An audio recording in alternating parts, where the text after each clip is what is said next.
Hello and welcome to our latest podcast. I'm Stuart and I'm joined today by DTP Director Andy Roskell. The social housing sector is in a state of major flux and housing associations have perhaps never faced so many challenges at any one time. As housing associations assess how they take on the challenges, many, in particular smaller social housing providers, are considering whether to continue going it alone or are they better being part of a bigger organisation. Today, we're going to be talking through the steps smaller organisations should consider when looking at mergers, as well as the type of merger options. Hello, Andy. Hello, Stuart. So, Andy, let's just kick off. What are some of the challenges that smaller housing associations are facing in the current social housing sector? Well, to begin with, costs are on the increase for a variety of reasons, inflation being an obvious one, affecting costs and our income. Influenced by the war in Ukraine, pace of recovery from the pandemic, and the ongoing economic impact resulting from our departure from the EU, in particular our heavy reliance as a nation on imports. But the cost challenges for housing associations are also growing, it seems to me, not least in relation to stock condition, building safety challenges, costs associated with new development, energy costs and the drive for energy efficiency, for example, decarbonisation and the targets we have for those, and the challenges involved in retaining and attracting key staff. Income, including grants, is constantly under pressure, particularly for smaller organisations, and the sustainability of these types of funds, of which there's usually a wide variety, is often surrounded by uncertainty in terms of short, medium-term access. All of the above means that operating margins are under pressure. Regulatory scrutiny continues to be very focused on all parts of the sector. Reputations are at stake as the sector and its providers, both large and small, attract high-profile commentary and news headlines from time to time. Most recently, of course, focused on damp and mould. The list is endless, really, and could also include other risks associated with things like counterparty risk, contractor failures, for example, safeguarding, data quality, data security. I could go on forever, really, Stuart. There's so much challenging the executives and the boards at this time. That is one long list, really, isn't it? And it's almost a perfect storm that these associations are facing. So what are the options? The smaller ones, are they more in the eye of the storm, do you think, Andy? And that's perhaps why they're considering the merger approach? I think they are, really.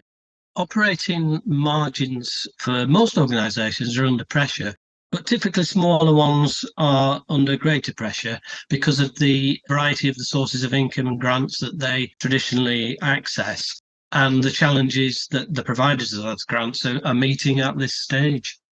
Okay, so if that's the case, just talk through the different types of mergers that smaller social housing providers can consider when looking at, say, joining a larger organisation. What are the options out there for them? Well, typically, when looking at potentially joining a larger organisation, which is a smaller organisation, quite often is the best option. We're looking at straightforward standalone organisations that are relatively uncomplex, but larger than the smaller ones. We're looking at housing groups focused in a particular region, and then we're moving to larger groups covering either several regions, which in a smaller number of cases are sometimes described as national groups. So those are the main options, really, Stuart. Okay, thanks. So just run through the process a housing association would go through when exploring a potential merger, including, the development of a merger position statement and any considerations around red lines. A useful starting point before discussions are held with a possible partner is to develop a position on merger. This can be enshrined within a merger position statement, and a number of our clients have done that recently, and they're able to articulate that quite clearly if the regulator was to say, have you discussed a merger? Not necessarily are you looking for one, but have you discussed it? So my recent experience of facilitating such discussions appears to me to be that these are quite often a lot less emotive than perhaps these discussions were, say, 10, 15 years ago.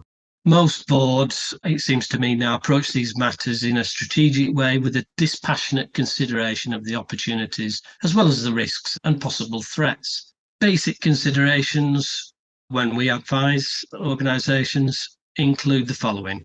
Firstly, considering your corporate objectives, okay, the highest level aims of the business. How confident is the board in the delivery of these targets as an independent organisation? Then we look at business drivers. So in the light of that discussion, and in the event that an opportunity, say, emerged to explore a potential partnership with another provider, what would be the essential outcomes that should feature to make the partnership proposals potentially attractive? Now, typically, when organisations look at this, they might include optimising capacity and efficiency to facilitate growth and investment, so like a positive thing. It also might include increasing strategic impact and improving resilience and management of risk, which to me seems actually more relevant these days. Also might include attracting and retaining key staff, developing a stronger staff culture and enhancing reputation, providing capacity to deliver better services and a broader and more robust service offer to our customers, improving the level and scope of social investment, and then security, really, to address concerns such as regulatory oversight and operation and financial resilience, really. And the red lines, Andy? The red lines.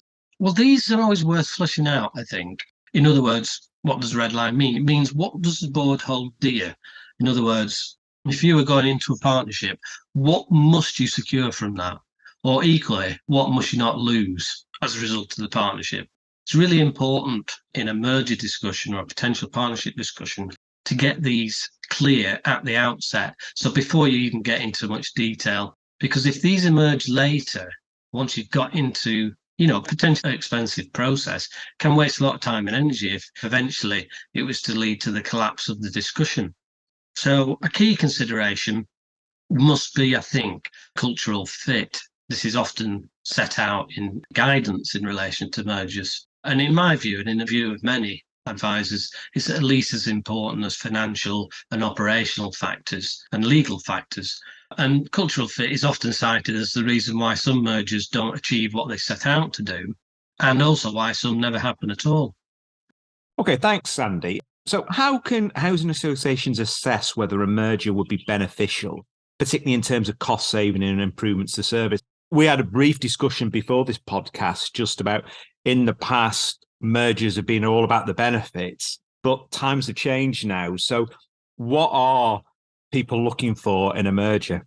You're right there, Stuart. I think things have changed. In the past, when business plans were combined to develop business cases, quite often a fair degree of savings could be driven out of that, back office savings, things like that, which could then be reinvested and provide quite significant benefits. But since the rent cut and more recently other challenges, that sort of fat within the business plans no longer exists, really. So quite a lot of the drivers now are about comfort in being able to deliver your corporate plans going forward and resilience.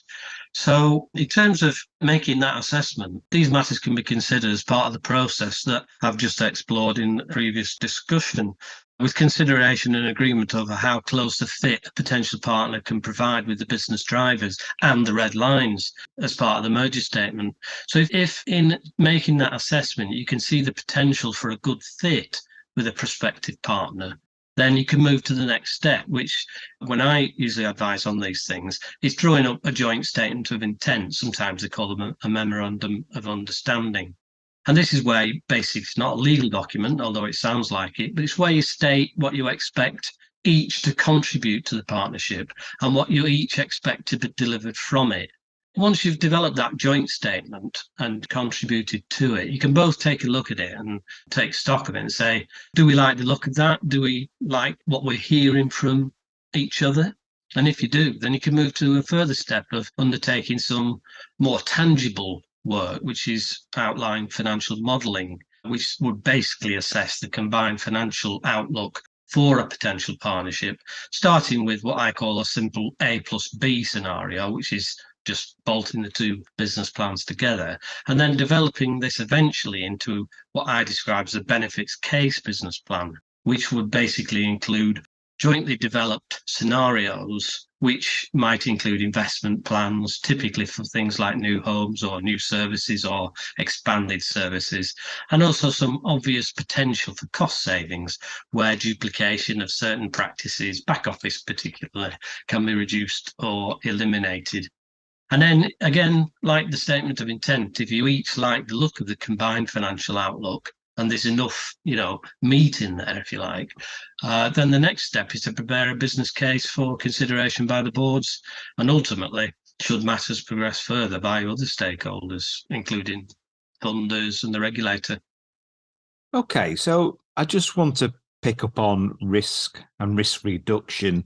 Obviously, that's a key factor in social housing. How do you reduce your risks? But what risks are associated with mergers and how can they be mitigated?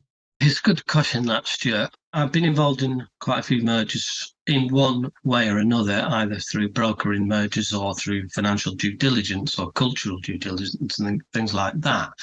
But I always advise people to be aware of the resources and energy that goes into this.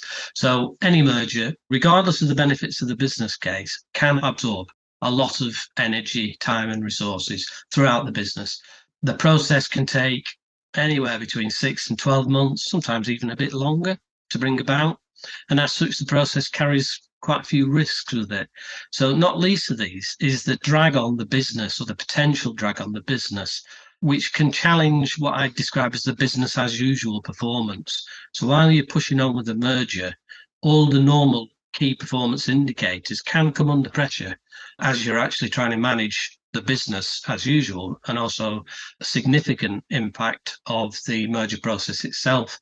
The other risk, also a key risk here, is your potential for losing key staff. Often some of the best staff have a look and think, I'm a bit worried about myself and my future. I'll look elsewhere. So there is a big danger there.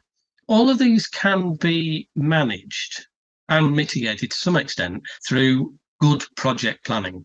So having a clear structure for your project plan, incorporating the project leading up to day one, as I call it, or when the legal effect takes place, but also the project which takes you beyond that and beyond day one into actually working after the merger has happened. That is at least as important as the project plan to achieve legal effect. So good planning can help to mitigate the risk, but nonetheless, there's a lot of things that I've listed here which should be considered by the board and the officers as and when merger opportunities emerge. It's a significant undertaking, and the benefits must outweigh the potential and disbenefits of going through the process. So it's a real juggling act, isn't it, when there's a very heavy load on the day job as well? So I'd just like to really finish on one final thing. You've already picked up on it, Andy, but I think it's worth just going back to just the cultural fit. You mentioned before that you actually view this almost as important as the financial aspects of any merger. So when considering a merger, how can housing associations ensure that they can find the right partner to merge with? As you say, I've mentioned cultural fit as part of due diligence, but it's often said to be of crucial importance in mergers. There was an excellent report, which I refer to quite a lot when I speak to organisations. It was from, strangely enough, a firm of auditors who suggested that cultural fit was of greater importance and significance in the success or otherwise of a merger than financial or legal assessments. That said, formal cultural due diligence is still quite rare in mergers. Right. We have done it, DTP have done it, we've done financial due diligence and property due diligence, but quite often it's not undertaken, even though most people accept it's important. However the assessment is achieved, whether formally or informally, I would strongly advise associations to pay appropriate attention to this area and to make as careful assessment as possible to the commonality between the organisations and also the differences in how the businesses are managed and how people operate and basically go about delivering the day job. There will always be differences. Some will be of less significant than others. But one thing is for sure, a new culture will emerge post-merger, but this may draw on one pre-existing culture more than another, which will require changes for at least one of the parties to the merger. These changes can be small and insignificant, but for some they can be quite important. So I would always advise that careful consideration of the potential risks of a cultural mismatch should be quite close to the top of the list of matters to be included within an assessment of whether there is likely to be a good fit with a potential partner. Thanks very much for that, Andy. Some really fascinating insights. So anyone listening to this podcast, I'm assuming they can get in touch with you if they want to discuss in a bit more detail what we've just been through in the last 10, 15 minutes. Absolutely, Stuart. Yeah, very happy to talk to anybody about any aspect of what we've covered today. Excellent. Well, thanks a lot, Andy, and we look forward to catching up again soon. All DTP's podcasts can be found on our social media channels, and thanks for listening.